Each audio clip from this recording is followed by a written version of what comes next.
Bilang isang organisasyon ng mga academic, hindi naging parte o hindi magiging bahagi ng anumang black propaganda ang Pulse Asia Research Incorporated.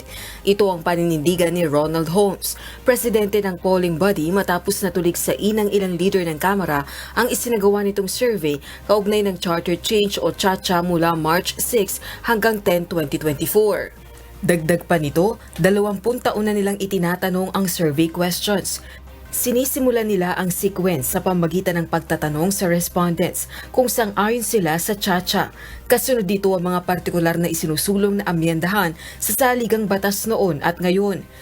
Mayorya ng mga Pilipino o katumbas ng 88% ang hindi sang-ayong maamyendahan ang 1987 Philippine Constitution ngayon ayon sa Pulse Asia Survey.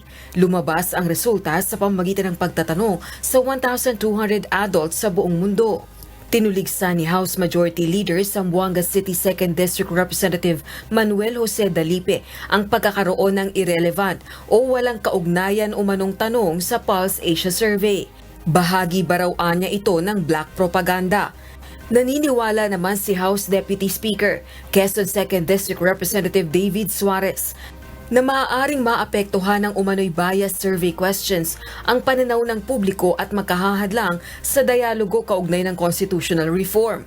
Giit naman ni House Deputy Majority Leader Iloilo 1st District Representative Janet Garin, dapat maipakita sa survey ang tunay na sentimiento ng taong bayan at hindi magsulong anya ng partikular na agenda. Samantala, naniniwala naman ang mga senador na ang resulta ng Pulse Asia Survey kaugnay ng CHA-CHA ay sapat na dahilan upang di madaliin ang panukalang amyendahan ng saligang batas. Pasado na sa Kamara ang Economic Charter Change, samantalang dinidinig pa ito sa isang subcommittee sa Senado. Rosa Licoz, UNTV News and Rescue. Diyos ang aming sandigan, serbisyo publiko ang aming pinahahalagahan.